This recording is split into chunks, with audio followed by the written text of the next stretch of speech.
கீழ்பவானி பாசன பகுதியில் கருகும் பயிர்களை காப்பாற்ற முன்கூட்டியே ஆகஸ்ட் 1ஆம் தேதி முதல் பாசனத்திற்கு தண்ணீர் திறந்துவிட விவசாயிகள் வலியுறுத்தியுள்ளனர். பவானிசாகர் அணையிலிருந்து கீழ்பவானி பாசனத்திற்கு ஆண்டுதோறும் ஆகஸ்ட் 15ஆம் தேதி தண்ணீர் திறப்பது வழக்கம். ஆனால் பவானிசாகர் அணை நிரம்பும் தருவாயில் இருப்பதால் ஆகஸ்ட் 1ஆம் தேதியே தண்ணீர் திறக்க வலியுறுத்தி தமிழக விவசாயிகள் சங்க நிர்வாகிகள் கீழ்பவானி கோட்ட செயற்பொறியாளரிடம் மனு அளித்தனர். ஈரோடு மாவட்டத்தினுடைய பிரதான பாசனமாக கீழ்பவானி அணை இருக்கிறது. இப்போ நீர் வரத்து அதிகமாக இருக்கிறதுனால எங்களுக்கு ஆகஸ்ட் 15 ரெகுலராக விடுவாங்க. இப்போ நீர் வரத்து அதிகமாக இருந்தால் நாளைக்கு காவிரியில் தான் வீணாக போகுது. அதனால் ஒற்றைப்படை மகளுக்கு சிறப்பு நினைப்பாக 10 நாள்களுக்கு தண்ணீர் கொடுக்க வேண்டும் என்று கேட்டுக்கொள்கிறோம். கீழ்பவானி கால்வாயில் பராமரிப்பு பணிகள் முடிவடையும் தருவாயில் உள்ளதால் அணை நிரம்பி உபரி நீர் வீணாக காவிரியில் செல்வதை தவிர்க்க வேண்டும் என்பதும் விவசாயிகளின் கோரிக்கையாக உள்ளது. உதகை அருகே உள்ள பைக்காரா படகு இல்லம் இன்றும் நாளையும் மூடப்படும் என வனத்துறை அறிவித்துள்ளது. உதகையில் உள்ள தொட்டபெட்டா, பைக்காரா படகு இல்லம் போன்ற இடங்களுக்கு செல்லும் போது வாகன கட்டணம் வசூலிக்கப்படுகிறது. ரசீது மூலம் கட்டணம் வசூலிக்கப்பட்டதால் வாகனங்கள் நீண்ட தூரம் காத்திருக்க நேரிட்டது. இதை தடுக்க வனத்துறை சார்பில் தொட்டபெட்டா சோதனை சாவடியில் பாஸ்டாக் மின்னணு பரிவர்த்தனை கடந்த ஆண்டு அறிமுகப்படுத்தப்பட்டது. இந்த திட்டத்தை பைக்காரா படகு இல்லத்திலும் அமல்படுத்த முடிவு செய்யப்பட்டுள்ளது. பாஸ்டாக் சோதனை சாவடி அமைக்கும் பணி நடக்க உள்ளதால் இன்றும் நாளையும் பைக்காரா செல்ல தடை விதிக்கப்பட்டுள்ளது. திருப்புவனம் இளைஞர் மரண வழக்கில் பேக்கரியில் பதிவான சிசிடிவி காட்சிகளை சிபிஐ அதிகாரிகள் கைப்பற்றியுள்ளனர். போலீஸ் விசாரணையின் போது உயிரிழந்த அஜித்குமார் மரண வழக்கு தொடர்பாக சிபிஐ அதிகாரிகள் கடந்த ஜூலை 12ஆம் தேதி முதல் விசாரித்து வருகின்றனர். சம்பவத்தன்று குற்றப்பிரிவு போலீசார் அஜித்குமாரை அழைத்துக் கொண்டு நரிக்குடி பைபாஸ் சாலையில் உள்ள பேக்கரிக்கு சென்றுள்ளனர். இதையடுத்து அந்த பேக்கரிக்கு சென்ற சிபிஐ அதிகாரிகள் அங்கு எவ்வளவு நேரம் போலீசார் மற்றும் அஜித்குமார் இருந்தனர், அஜித்குமாரை அழைத்து வந்த போலீசார் யார் யார் என பேக்கரி ஊழியர்களிடம் தனித்தனியாக விசாரணை நடத்தினர். மேலும் பேக்கரியில் உள்ள 4 சிசிடிவி கேமராக்களில் ஜூன் 27ஆம் தேதி பதிவான காட்சிகளையும் கைப்பற்றினர். ஆந்திர மாநிலம் அன்னமய்யா மாவட்டத்தில் செம்மர கடத்தல்காரர்கள் 9 பேர் கைது செய்யப்பட்டனர். பாலப்பள்ளி வனப்பகுதியில் செம்மர கடத்தல் தடுப்பு அதிரடி படையினர் ரோந்து பணியில் ஈடுபட்டிருந்த போது 2 கார்களில் வந்தவர்களை சுற்றி வளைத்தனர். அப்போது அவர்கள் தப்பி ஓட முயன்றதை அடுத்து அதிரடிப்படை போலீசார் 9 பேரை பிடித்தனர். விசாரணையில் அவர்கள் செம்மர கடத்தல்காரர்கள் என தெரிய வந்தது. கார்களில் இருந்த 16 செம்மர கட்டைகளை பறிமுதல் செய்த போலீசார் அவர்கள் மீது வழக்கு பதிவு செய்து தொடர்ந்து விசாரணை மேற்கொண்டு வருகின்றனர். ஆன்லைன் சூதாட்ட செயலி வழக்கில் நடிகர்கள் ராணா டகுபதி, பிரகாஷ் ராஜ், விஜய் தேவரகொண்டா, நடிகை லட்சுமி மஞ்சு ஆகியோருக்கு அமலாக்கத்துறை சம்மன் அனுப்பியுள்ளது. சூதாட்ட செயலி தொடர்பான விளம்பரத்தில் நடித்த 29 பிரபலங்கள் மீது ஏற்கனவே அமலாக்கத்துறை வழக்கு பதிவு செய்துள்ளது. இந்நிலையில் வழக்கு தொடர்பாக நடிகர் ராணா டகுபதி வரும் 23ஆம் தேதி ஆஜராக அமலாக்கத்துறை உத்தரவிட்டுள்ளது. பிரகாஷ் ராஜ் ஜூலை 30ஆம் தேதியும், விஜய் தேவரகொண்டா ஆகஸ்ட் 6ஆம் தேதியும், நடிகை லட்சுமி மஞ்சு ஆகஸ்ட் 13ஆம் தேதியும் நேரில் ஆஜராக சம்மன் அனுப்பப்பட்டுள்ளது. வழக்கு பதிவு செய்யப்பட்ட பிரபலங்களின் பண பரிவர்த்தனைகள் தற்போது அமலாக்கத்துறை ஆய்வு செய்து வரும் நிலையில் தற்போது சம்மன் அனுப்பியிருப்பது பரபரப்பை ஏற்படுத்தியுள்ளது. கேரள தலைநகர் திருவனந்தபுரத்தில் கடந்த 38 நாட்களாக நிறுத்தி வைக்கப்பட்டுள்ள பிரிட்டிஷ் ராயல் கடற்படைக்கு சொந்தமான F-35B ஜெட் விமானம் இன்று திரும்பிச் செல்லும் என்று தகவல் வெளியாகியுள்ளது. ஜெட் விமானத்தில் பழுதுபார்ப்பு பணிகள் முழுமையாக நிறைவடைந்து விட்டதாக தகவல்கள் கூறுகின்றன. ஜூன் 14ஆம் தேதியன்று இந்திய பெருங்கடல் மீது பறந்து கொண்டிருந்த F-35B ஜெட் விமானம் எரிபொருள் குறைந்ததன் காரணமாக திருவனந்தபுரம் சர்வதேச விமான நிலைய தளத்தில் தரையிறங்கியது. அதன் பின்னர் அந்த விமானத்தில் தொழில்நுட்ப கோளாறு இருந்தது கண்டுபிடிக்கப்பட்டது. இங்கிலாந்தில் இருந்து 25 பொறியாளர்கள் வரவழைக்கப்பட்டு கடந்த 2 வாரங்களுக்கு மேலாக பழுதுபார்ப்பு பணி நடைபெற்றது. 9000 கோடி ரூபாய் மதிப்புள்ள இந்த ஜெட் விமானத்திற்கு நாள்தோறும் பார்க்கிங் கட்டணம் வசூலிக்கப்பட்டு வருவது குறிப்பிடத்தக்கது. பள்ளி மாணவர்களின் பாதுகாப்பை உறுதி செய்யும் வகையில் அனைத்து பள்ளிகளிலும் கண்காணிப்பு கேமராக்கள் பொருத்துமாறு சிபிஎஸ்இ நிர்வாகம் உத்தரவு பிறப்பித்துள்ளது. பள்ளிகளில் கழிவறைகளை தவிர்த்து அனைத்து முக்கிய இடங்களிலும் உயர்தரத்துடன் கூடிய ஒலிப்பதிவாக கூடிய கேமராக்கள் பொருத்தப்பட வேண்டும் என்று சிபிஎஸ்இ நிர்வாகம் உத்தரவிட்டுள்ளது. அதாவது படிக்கட்டுகள், வளாகம், அனைத்து வகுப்பறைகள், ஆய்வகங்கள், உணவகங்கள், நூலகங்கள் மற்றும் பள்ளியின் அனைத்து பொது பகுதிகளிலும் கண்காணிப்பு கேமராக்கள் பொருத்தப்பட வேண்டும் என்று உத்தரவிடப்பட்டுள்ளது. கண்காணிப்பு கேமராக்கள் பொருத்துவதை கட்டாயமாக்கி ஒன்றிய இடைநிலை கல்வி வாரியம் தனது விதிகளை திருத்தியுள்ளது. குறைந்தது 15 நாட்களுக்கு வீடியோ பதிவுகள் சேமிக்கப்படும் வகையில் கேமராக்கள் இருக்க வேண்டும் என்றும் உத்தரவிடப்பட்டுள்ளது. பண மூட்டை சிக்கிய விவகாரத்தில் நீதிபதி யஷ்வந்த் வர்மாவை பதவி நீக்கம் செய்யக்கோரி 200க்கும் மேற்பட்ட நாடாளுமன்ற உறுப்பினர்கள் நோட்டீஸ் வழங்கியுள்ளனர். டெல்லி உயர்நீதிமன்ற நீதிபதியாக பணியாற்றிய யஷ்வந்த் வர்மாவின் வீட்டில் பண மூட்டைகள் கண்டெடுக்கப்பட்டது பெரும் பரபரப்பை ஏற்படுத்தியது. இதைத் தொடர்ந்து நீதிபதி யஷ்வந்த் வர்மாவை பதவி நீக்கம் செய்ய எதிர்க்கட்சிகள் வலியுறுத்தி வந்தன. இந்த நிலையில் எதிர்க்கட்சித் தலைவர் ராகுல் காந்தி, சுப்ரியா சுலே, வேணுகோபால் உள்ளிட்ட 145 மக்களவை எம்பிக்கள் யஷ்வந்த் வர்மாவுக்கு எதிராக சபாநாயகரிடம் நோட்டீஸ் வழங்கியுள்ளனர். நீதிபதியை பதவி நீக்கம் செய்வதற்கான தீர்மானத்தில் குறைந்தது 100 மக்களவை உறுப்பினர்களும் 50 மாநிலங்களவை உறுப்பினர்களும் கையெழுத்திட வேண்டும். இந்த தீர்மானத்தை மக்களவை சபாநாயகர் மற்றும் மாநிலங்களவை தலைவர் ஏற்றுக்கொள்ளலாம் அல்லது நிராகரிக்கலாம் என்பது குறிப்பிடத்தக்கது. மும்பையில் கணவனை கொன்று பாபநாசம் படபாணியில் டைல்ஸ் கற்களுக்கு அடியில் புதைத்த மனைவியை போலீசார் கைது செய்துள்ளனர். அங்குள்ள பல்கார் பகுதியில் விஜய் சவான் என்பவர் தனது மனைவி கோமலுடன் வசித்து வந்துள்ளார். அவர் கடந்த 15 நாட்களுக்கு முன் திடீர் என காணாமல் போனார். இதுகுறித்து காவல் நிலையத்தில் புகார் அளிக்கப்பட்டு விசாரணை நடத்தப்பட்டு வரும் நிலையில் விஜய் சவானின் வீட்டிற்கு அவரது சகோதரர் எதேச்சையாக சென்றுள்ளார். அப்போது வீட்டின் தரையில் மற்ற டைல்ஸ் கற்கள் ஒரு நிறத்திலும், குறிப்பிட்ட இடத்தில் இருந்த டைல்ஸ் கற்கள் மட்டும் வேறு நிறத்திலும் இருந்துள்ளன. இதனால் சந்தேகம் அடைந்தவர் போலீசாருக்கு தகவல் கொடுத்தார். வீட்டிற்கு வந்த போலீசார் டைல்ஸ் கற்களை உடைத்து பார்த்தபோது அங்கு விஜய் சவான் கொன்று புதைக்கப்பட்டது தெரிய வந்தது. பக்கத்து வீட்டுக்காரருடன் திருமணம் மீறிய உறவில் இருந்த விஜய் சவானின் மனைவி கணவனை கொன்றுவிட்டு நாடகமாடியது கண்டுபிடிக்கப்பட்டுள்ளது. ஆடவர் செஸ் உலக கோப்பை இந்த ஆண்டு இந்தியாவில் நடைபெறும் என சர்வதேச சதுரங்க கூட்டமைப்பான ஃபிடே அறிவித்துள்ளது. மகளிர் செஸ் உலக கோப்பை போட்டி ஜார்ஜியாவில் நடைபெற்று வருகிறது. இந்தியாவின் வைஷாலி, ஹாரிகா, ஹம்பி உட்பட 46 நாடுகளைச் சேர்ந்த வீராங்கனைகள் பங்கேற்று விளையாடி வருகின்றனர். இந்நிலையில் இந்த ஆண்டின் ஆடவர் செஸ் உலக கோப்பை இந்தியாவில் அக்டோபர் 30 முதல் நவம்பர் 27ஆம் தேதி வரை நடைபெற உள்ளது. 206 வீரர்கள் நாக் அவுட் முறையில் போட்டியிடுவார்கள். செஸ் போட்டி நடைபெறும் நகரம் உரிய நேரத்தில் அறிவிக்கப்படும் என்று ஃபிடே தெரிவித்துள்ளது. கடந்த 2022ஆம் ஆண்டு சென்னையை அடுத்த மாமல்லபுரத்தில் 150 நாடுகளைச் சேர்ந்த வீரர்கள் பங்கேற்ற சர்வதேச ஒலிம்பியாட் விளையாட்டு ஆர்வலர்கள் மத்தியில் மிகுந்த வரவேற்பை பெற்றது குறிப்பிடத்தக்கது. சென்னை உயர்நீதிமன்ற தலைமை நீதிபதியாக MM ஸ்ரீவஸ்தவா பதவியேற்றுக் கொண்டார்.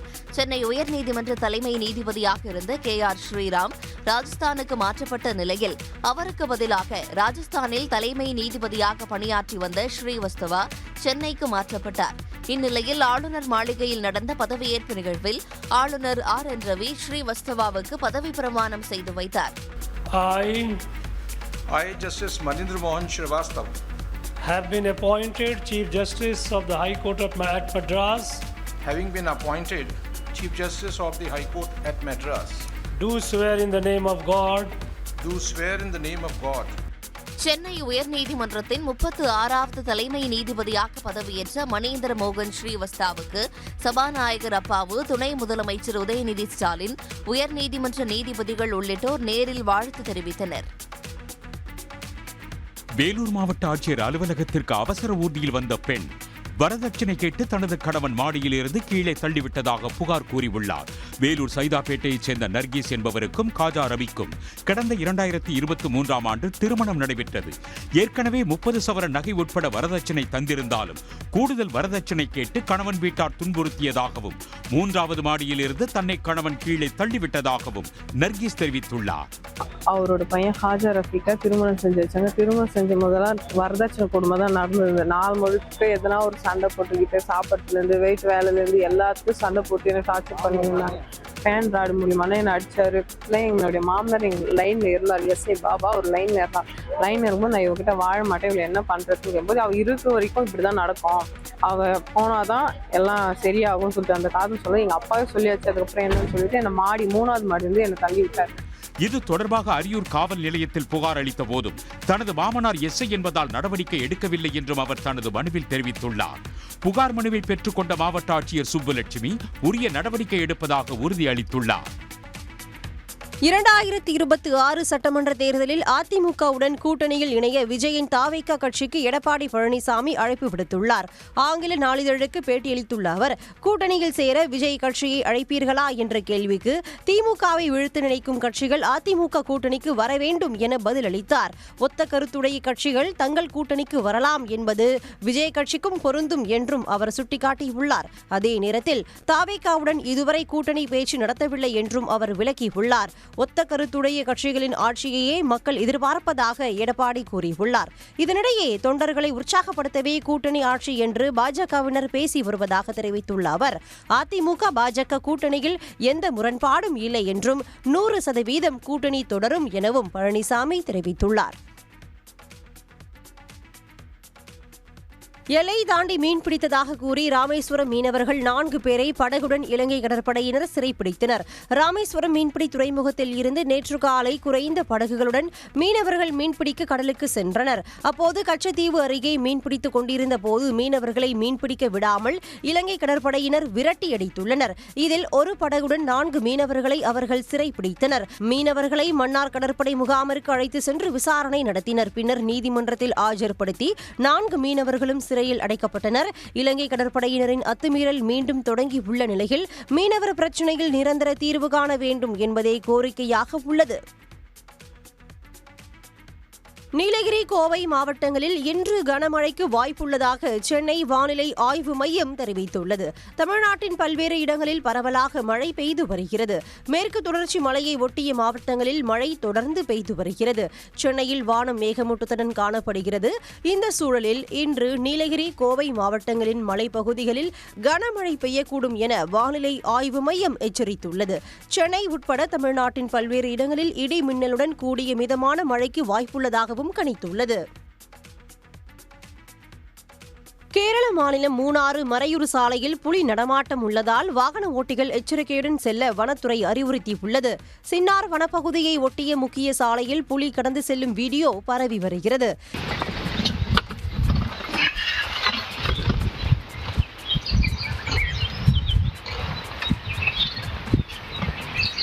இதனை சுட்டிக்காட்டி எச்சரிக்கை விடுத்துள்ள வனத்துறை, சின்னார் வனப்பகுதியில் இருந்து வெளியேறி சாலையில் உலாவுவதாக குறிப்பிட்டுள்ளது. குறிப்பாக காலை, மாலை நேரங்களில் வாகனங்களில் செல்வோர் கூடுதல் கவனத்துடன் இருக்க வேண்டும் என்றும் அறிவுறுத்தப்பட்டுள்ளது. நாடாளுமன்ற மழைக்கால கூட்டத்தொடரின் முதல் நாள் நிறைவில் திடீர் என குடியரசு துணைத் தலைவர் ஜெகதீப் தங்கர் ராஜினாமா செய்தது ஏன் என்று காங்கிரஸ் மாநிலங்களவை எம்பி ஜெய்ராம் ரமேஷ் கேள்வி எழுப்பியுள்ளார். தங்கரின் ராஜினாமாவில் உடனடியாக தெரியவராத விவரங்கள் இருப்பதாக ஐயம் எழுப்பியுள்ளார். மாநிலங்களவையின் தலைவரான ஜெகதீப் தங்கர் மழைக்கால கூட்டத்தொடர் தொடங்கியதும் திடீர் என தனது பதவியை ராஜினாமா செய்தது ஏன் என்று ஜெய்ராம் ரமேஷ் கேள்வி எழுப்பியுள்ளார். இன்று 1 மணி அளவில் மாநிலங்களவையின் வர்த்தக ஆலோசனைக்குழு கூட்டத்தில் ஜெகதீப் தங்கர் உரையாற்ற இருந்ததையும் ஜெய்ராம் ரமேஷ் சுட்டிக்காட்டியுள்ளார்.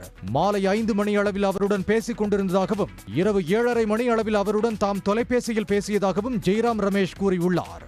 தங்கரிடம் பிரதமர் மோடி பேசி ராஜினாமாவை மறுபரிசீலனை செய்ய வைக்க வேண்டும் என்று ஜெய்ராம் ரமேஷ் கோரிக்கை விடுத்துள்ளார். மசோதாக்கள் மீது முடிவெடுக்க காலக்கெடு நிர்ணயம் செய்த உத்தரவின் மீது குடியரசுத் தலைவர் விளக்கம் கேட்டிருப்பது தொடர்பாக இன்று உச்சநீதிமன்றம் விசாரணை மேற்கொள்ள உள்ளது.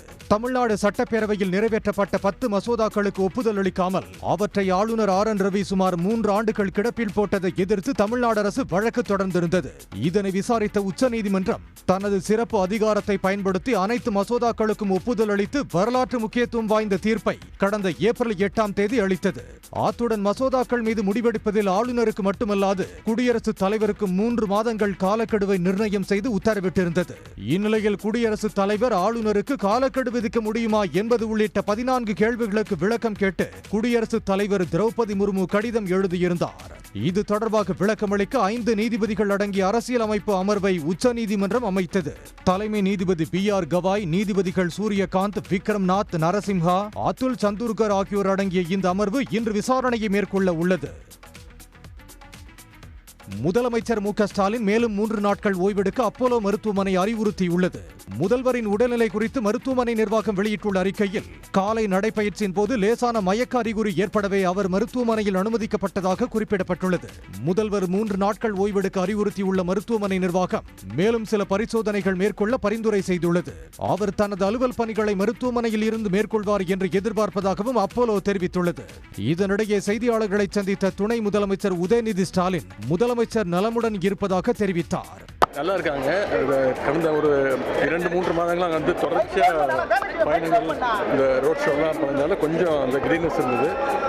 மருத்துவர்கள் சிறப்பாக பார்த்துட்டு இருக்காங்க. ரொம்ப நல்லா இருக்காங்க.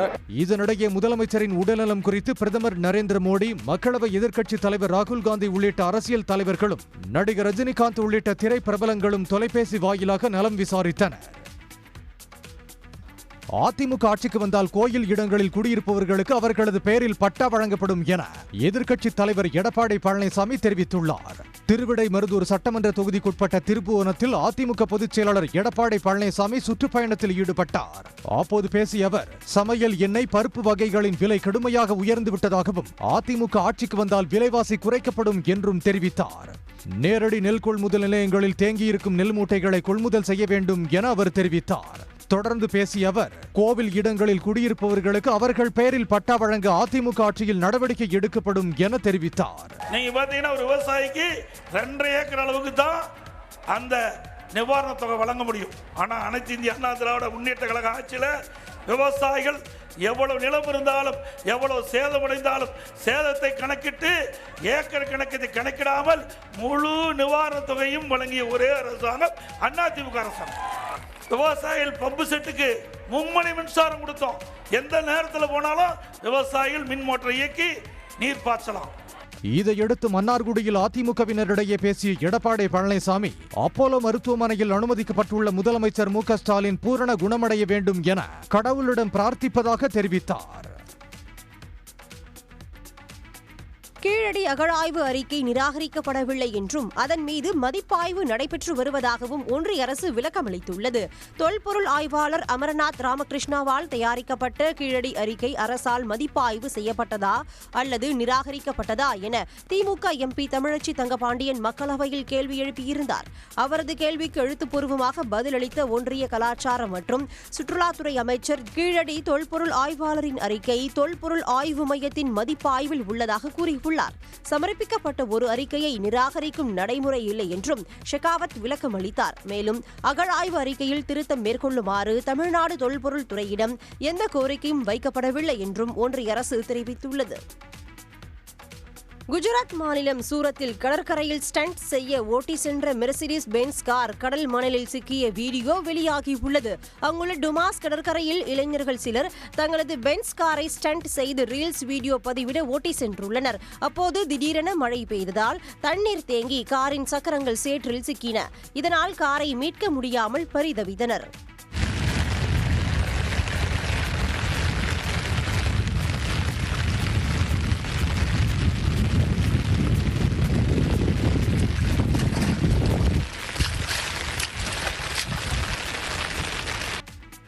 இந்த வீடியோ வைரலான நிலையில் காரை போலீசாரின் கண்ணில் படாமல் கடற்கரைக்கு எப்படி எடுத்து சென்றனர் என்று விசாரித்து வருகின்றனர்.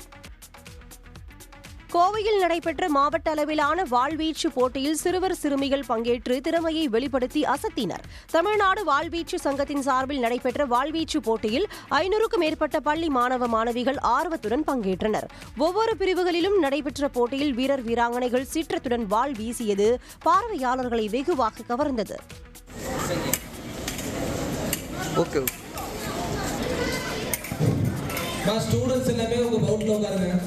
மூன்று பிரிவுகளில் வெற்றி பெற்ற வீரர் வீராங்கனைகள் அடுத்த கட்டமாக நடைபெறவுள்ள மாநில அளவிலான வாள்வீச்சு போட்டியில் பங்கேற்க உள்ளதாக ஒருங்கிணைப்பாளர்கள் தெரிவித்தனர்.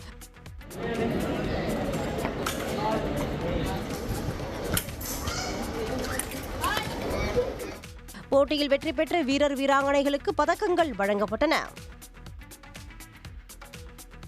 இந்திய கிரிக்கெட் அணியின் மூத்த வீரர்களான விராட் கோலியும் ரோஹித் சர்மாவும் அடுத்த உலகக்கோப்பை கிரிக்கெட் போட்டித் தொடரில் பங்கேற்க வேண்டுமா என்பதை பரிசீலிக்க வேண்டும் என்று முன்னாள் இந்திய வீரர் ஹர்பஜன் சிங் மறைமுகமாக கூறியுள்ளார். டெஸ்ட் போட்டிகளில் இருந்தும் 20 ஓவர் போட்டிகளிலும் கோலியும் ரோஹித்தும் ஓய்வு பெற்றுவிட்ட போதும் 2027 நடைபெறவுள்ள 50 ஓவர் உலகக்கோப்பை போட்டியில் பங்கேற்க விருப்பம் தெரிவித்து வருகின்றனர். ஆனால் 6 ஆண்டுகளுக்கு முன்பு இருந்த தோனியையும் தற்போது ஃபார்ம் இழந்து தவிக்கும் தோனியையும் நினைத்துக் கொள்ளுங்கள் என்று முன்னாள் வீரர் ஹர்பஜன் சிங் தெரிவித்துள்ளார். இருவேறு வகையான போட்டிகளில் இருந்து ஓய்வு பெற்று விட்டதால் குறைவான பயிற்சியே கிடைக்கும் என்றும் ஹர்பஜன் சிங் சுட்டிக்காட்டியிருக்கிறார்.